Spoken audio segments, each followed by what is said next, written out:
What's up, guys? And today I have just about to go hairdressing, and yeah, so this video's called hairdressing. So let's go. So basically, I just got changed into my clothes, and I've been playing football outside. So yeah, and today I will be doing hair. Sorry, I just told you. Anyways, I had an idea today, and I thought I'd just start a new book series. I haven't finished the Other Chance web series. I'll post part 2 tomorrow, but today I'm going to start a new book series, and it's called Space Boy. And I'm posting this is part 1, everyone. So here's the book. Like Charlotte's Web, I'll do the front cover. The image on the front will be the book's title, like, and that, yeah. I don't know what I'll do for part 2 with. So, yeah, Space Boy. Here you go. So, anyways, guys, yeah, the book is very nice. And today, I will be reading it to you. I don't know where should I put the camera today, since I'm in my bedroom. Here, let me see. Okay. If I just put it like this, I'll just move these guys. If you want to see another one of my awesome videos, click that subscribe button, guys, and hit that notification bell. So anyways, you ready? Let me just find it. Here. Are you ready, guys? We'll start in 5, 4, 3. This is just showing all the characters. So yeah, and then that's a map of America. Here's the map of America, if you were wondering. Okay, and there's like a farm thing. Here we go. Chapter 1, Dreaming. A light blazed across the night sky from her attic room. At the top of the wonky flame house she called home, a girl named Ruth took an eye away from the telescope, and she rubbed her grubby little eye with her grubby little finger. Surely she was dreaming. No, there really was something up there, spinning at terrific speed. It was a streak of flame flowing from it. Whatever it was on fire! Could it be an aeroplane? No, aeroplanes don't spin like that. Could it be a helicopter? No, it was travelling way too fast to be a helicopter. Could it be a shooting star? Was it a UFO? An unidentified flying object? What's more, it's coming down fast, about to crash land on Earth. This was the most thrilling moment of Ruth's little life. The girl was an orphan. Her family were dirt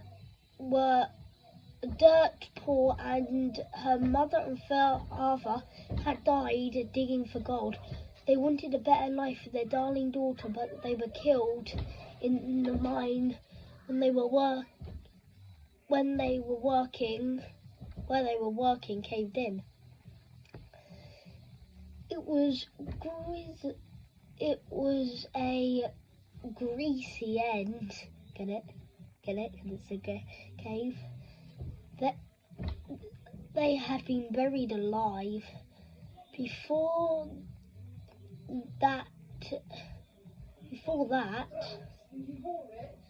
they'd move from state to state all their lives looking for work. They slept in the back of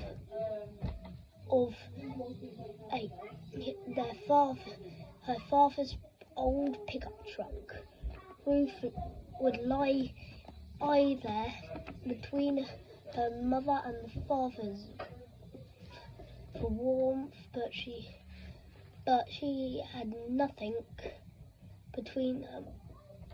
She had nothing, but she had everything because she had their love. The little girl would fall asleep gazing up at the stars.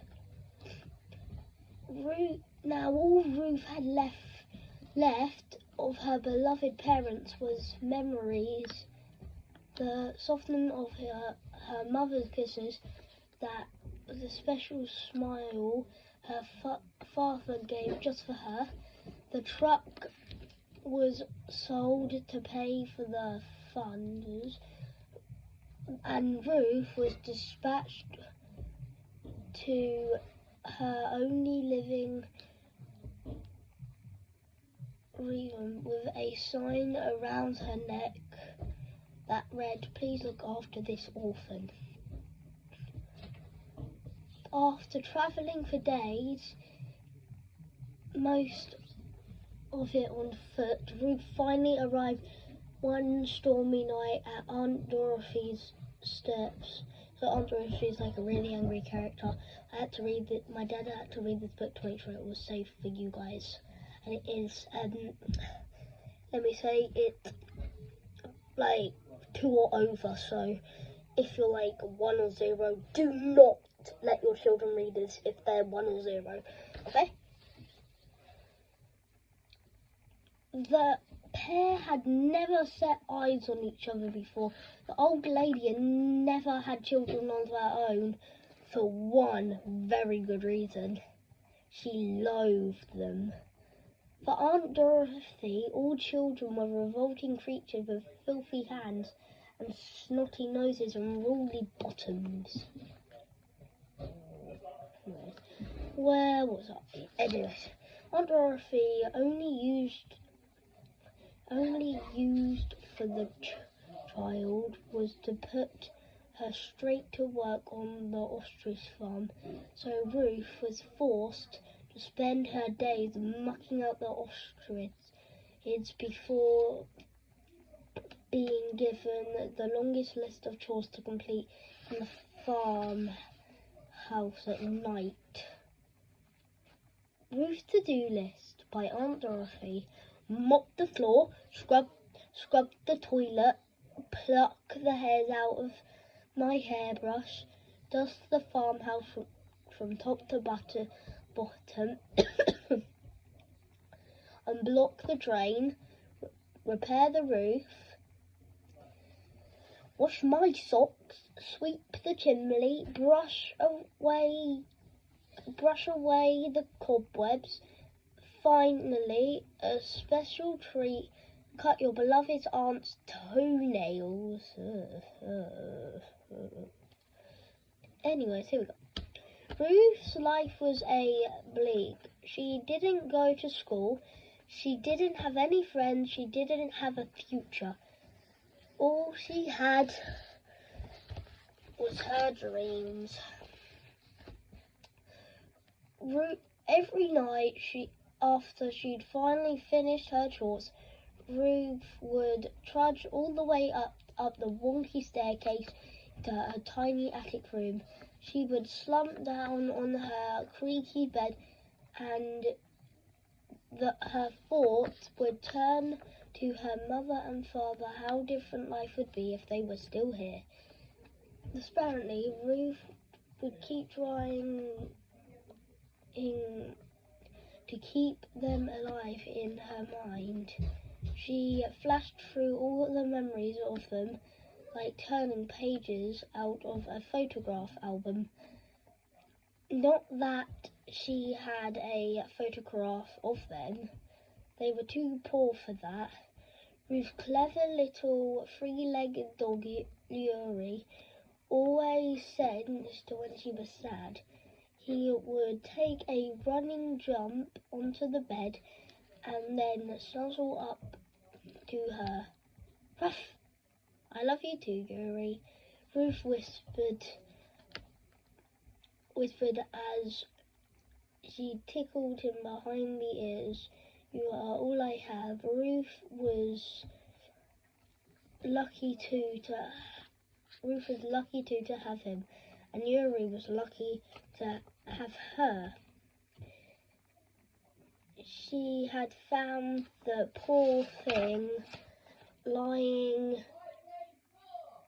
in the road not far from the farmhouse. Some brute must have run over, clutching his leg under the wheel of their truck, then sped off, leaving him for dead. On seizing him at the first time, Ruth instantly scooped up the poor pup into her arms and taken him back to the farmhouse. Against the odds, she nursed him back to health. The dog was back left leg could not be saved, so Ruth made him a new one from a battered old egg whisk. Her leather belt was that scrappy in place. It was easier for him to follow Ruth around the farm while she did her chores. Not knowing if the dog was already had been given a name, Ruth chose one for him. Yuri. Ruth named the dog after her hero, the handsome Russian community. Yuri Gagarin had just made the headlines around the world, being the first human in space. It was the history of the century. Ruth had rescued all of the newspapers, had recruited all the old newspaper and magazines in the Russian rocket. Altus Love 1, I can't read Russian writing, from Aunt Dorothy's bin, that she struck them all over the bare walls of the attic. There were pictures of Gagarin in space, pictures of him landing safely back on Earth. Even a picture of him receiving a special medal, Russia's highest honor, of his incredible bravery. Handling the pages covered all the stage, cracks and crumbles plattered, also while creating the perfect to her hero. What an adventure to be him, she thought, whizzing around the planet Earth while I wrestle with my Aunt Dorothy, Aunt's toenails. Ruth's life was far from adventure. She was imaginative until tonight. Okay, that's chapter 1, and I will see you in part 2 of Space Boy. So tomorrow I'll put part 2 of Charlotte's Web, and then the next I'll do Space Boy. So remember, I'll see you next time, and yeah, so bye.